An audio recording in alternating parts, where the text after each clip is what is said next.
इस अरावली की पहाड़ियों में जो यहां पर दूर दराज से चलकर बड़े बुजुर्ग पहुंचे हैं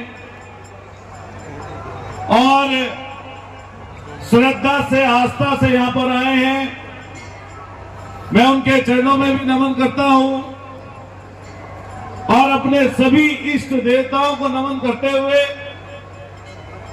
भगवान देवनारायण को याद करते हुए, हमारे यहां पर जितने मेरा कमेटी के साथी हैं जो कई कई रोज से रात रात भर जागकर मेले के आयोजन को सफल बनाते हैं, मैं उनका भी आभार और धन्यवाद ज्ञापित करता हूं। अन्य अन्य दलों से, अन्य अन्य विचारों से, अन्य अन्य जाति वर्ग के लोग इस मेले में आस्था के स्वरूप होते हैं, मैं उनका भी अभिनंदन और स्वागत करता हूं। मैं उनका भी धन्यवाद करता हूं जो अलग अलग विचार को लेकर यहां पर पहुंचते हैं। मुझे भी जब मेले में आने का निमंत्रण प्राप्त हुआ तो मेरे मन में वही बात थी जो पिछले 2 साल पहले जब मैं आया था। मेरे मन में यह भाव था कि मैं इस बार समय से पहुंच जाऊं और कई लोगों से रूबरू हो जाऊं। तो भगवान भैरवनाथ ने, भगवान ईश्वर ने मुझे फिर यहां पर मौका दिया है। मैं उनका धन्यवाद करूंगा जिन लोगों ने मुझे यहां पर आमंत्रित किया। मैं धन्यवाद करूंगा बहुत शॉर्ट में जो बात आदरणीय पूर्व विधायक जी ने बोली, हजारी लाल जी का धन्यवाद करते हुए पूर्व मंत्री कैलाश जी, आदरणीय डॉक्टर रुपेश जी, रूप सिंह जी, चरण सिंह प्रधान जी, विक्रम सिंह जी, पीडी गुजर, विक्रम सिंह छावड़ी, विकास प्रधान हमारे साथी लोकेश जी, कृष्ण जी, विकास जंगाल जी, हमारे विकास भाई साथी हमारे संचालन कर रहे, बहुत शानदार। पिछली बार मैंने इनकी तारीफ की थी, कैलाश शर्मा जी। हालांकि गुजर लोग तो पंडित जी लोगों को बहुत मानते हैं, मानते हैं नहीं मानते बताओ? तो हमारे यहाँ भी ऐसे ही है और पूरी दुनिया में आपको लोग मानते हैं। ये बात तो है कि ईश्वर ने सबसे पहले अगर नजर किसी पर डाली वो पंडित जी लोगों पर डाली।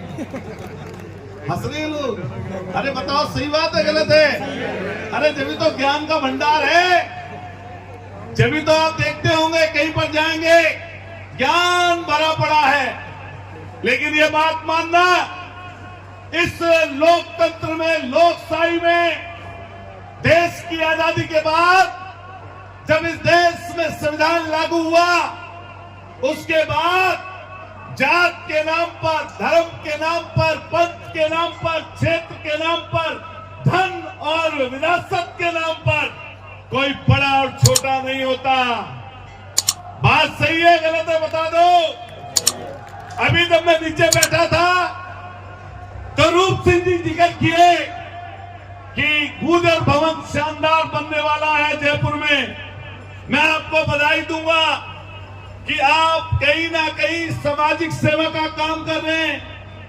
मुझे पता चला था कि जवाहर भाई साहब भी आने वाले हैं, मंत्री जी शायद थोड़ी देरी से पहुंचेंगे, लेकिन अगर वो होते तो उनके सामने कुछ बातें जरूर बोल कर जाता। और बोल इसलिए देनी चाहिए बातें क्योंकि ये जो आज मेला है, ये आस्था की वजह से लोग यहाँ पर खड़े हैं। भगवान भैरवनाथ के चरणों में लोग इसलिए यहाँ पर पहुंचे हैं कि अपनी अपनी मिन्नतें लोग मानते हैं कि उनका परिवार खुशहाल रहे, वो तरक्की करे, ये पूरा समाज तरक्की करे।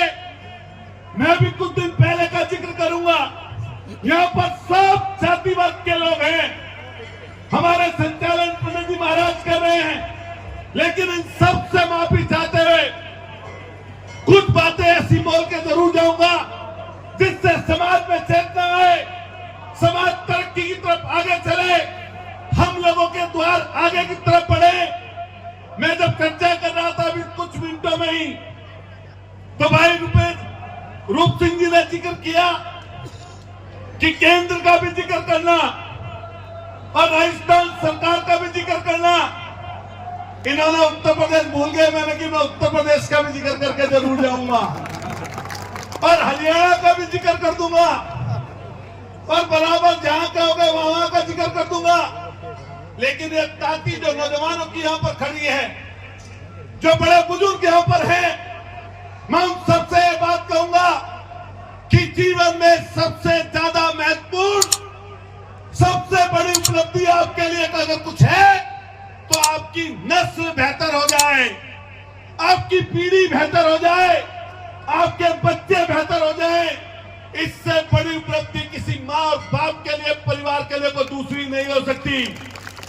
बड़े बुजुर्गों, नौजवान साथियों, हमने बड़ा से बात सुनी, पहले से बात सुनते आए कि जिसकी नस्ल अच्छी हो गई, जिसके बच्चे अच्छे हो गए, तो समझ लीजिए उसकी पूरे जीवन की मेहनत पूरी हो गई।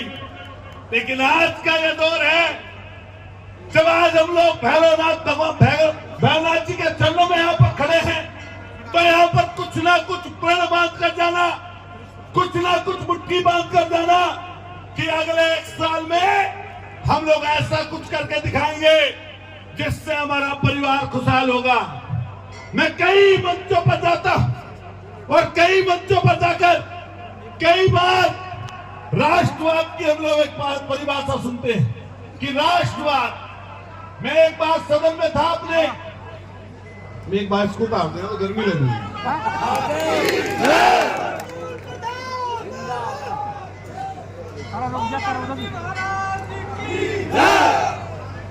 तो मैं सदन में था, विधानसभा अपनी, तो ऐसे ही कोई स्पीच चल रही थी, तो हमारे विपक्षी आदमी ने कहा कि तुम प्रधान राष्ट्रवाद की बात करो।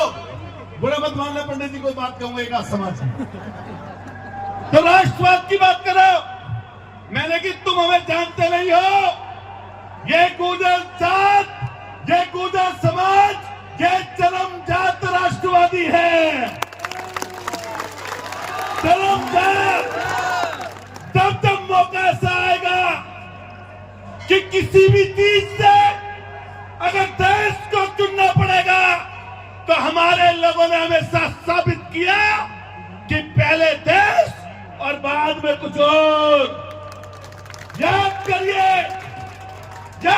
वो लम्हा जब हम मां पन्नाधाय का जिक्र करते हैं, वो देश की बात थी, जिससे उनकी भक्ति थी, जिस पर उनका भरोसा था, उसका भरोसा नहीं तोड़ा उस माता ने और अपने बेटे को कुर्बान कर दिया।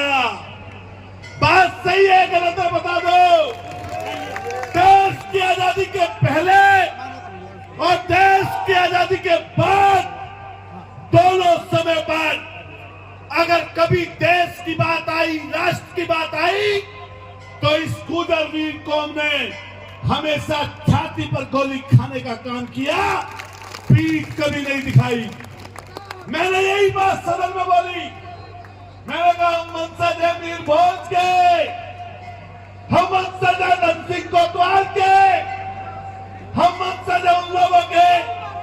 इन रगों में जो खून दौड़ता है, ये खून ऐसा खून है कि देश की बात आती है तो सबसे पहले बॉर्डर पर गोली खाने का काम करता है।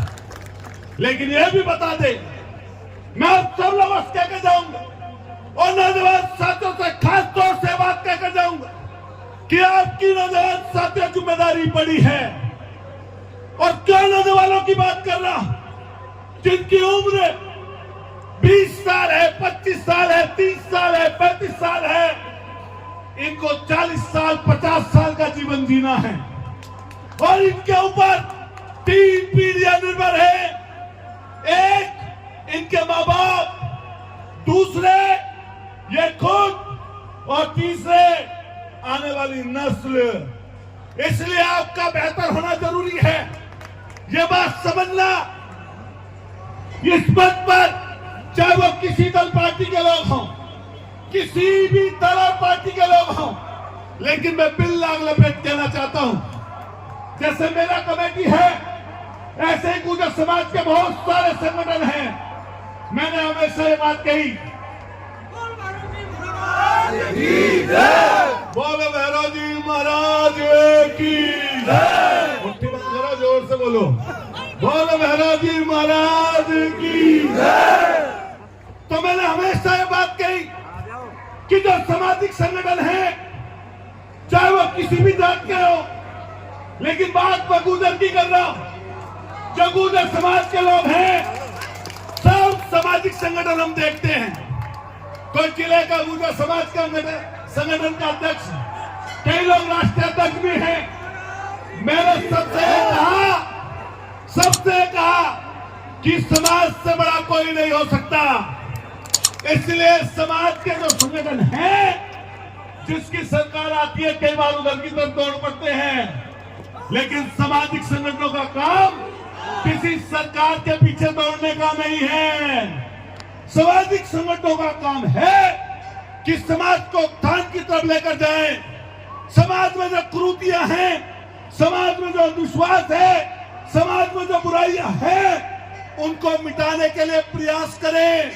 जो आपका उभरता हुआ सितारा है, जो आपका बढ़ता हुआ व्यक्ति है, उसको आगे बढ़ाने का काम करें, ना कि पीछे की तरफ ले जाने का काम करें।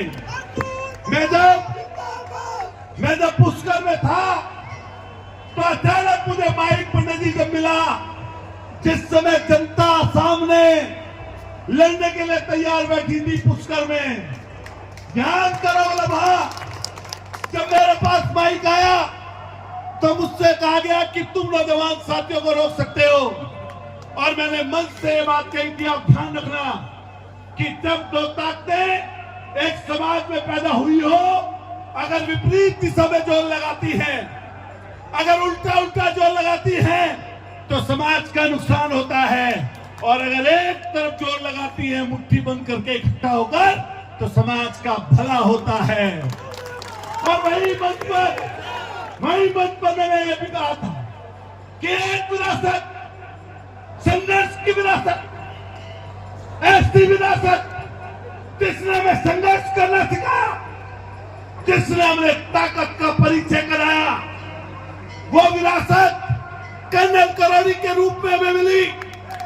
और दूसरी तरफ विरासत राजेश पायलट, किसान नेता, देश के नेता के रूप में मिली।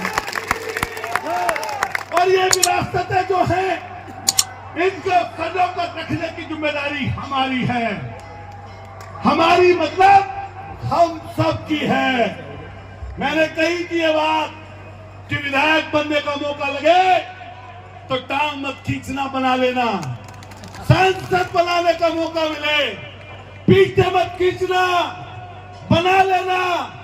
और एक और बात कही थी जिसको आपको अच्छा लगेगा, अगर मुख्यमंत्री बनने का मौका मिले तो मुख्यमंत्री बना लेना।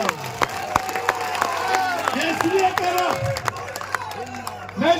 रहा हूं, आज के मुख्यमंत्री उत्तर आपके हैं, जो इसी राजस्थान के, मैं इस मंच पर बुराई करने के लिए खड़ा नहीं हुआ किसी दल और पार्टी की, लेकिन ये जरूर कहूंगा कि इसी राजस्थान में 25 जिलों में गुर्जर रहते हैं।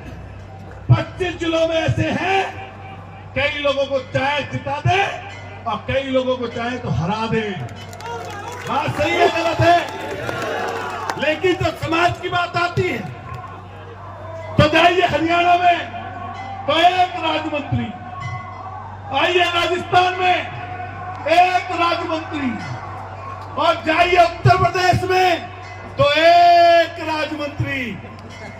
और टक्कर की बात करते हैं किससे? टक्कर की बात करते हैं पायलट से।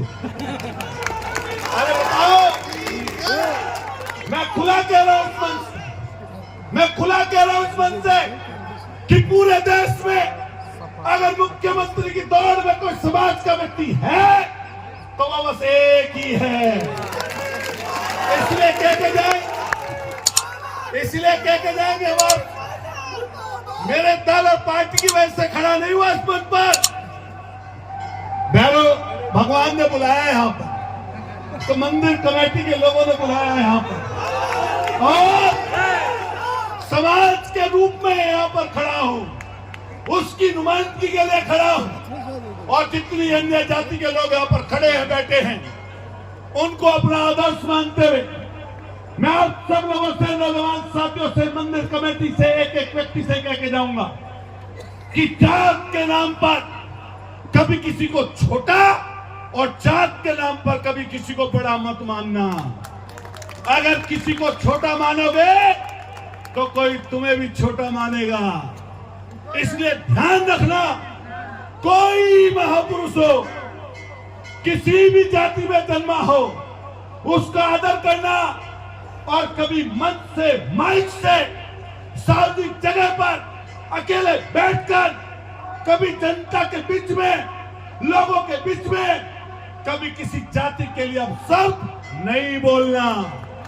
जो लोकतंत्र में, लोकशाही में जातियों को तोड़ते हैं वो छोटे रह जाते हैं, और जो लोकतंत्र, लोकशाही में जातियों को जोड़ते हैं वो बड़े बन जाते हैं।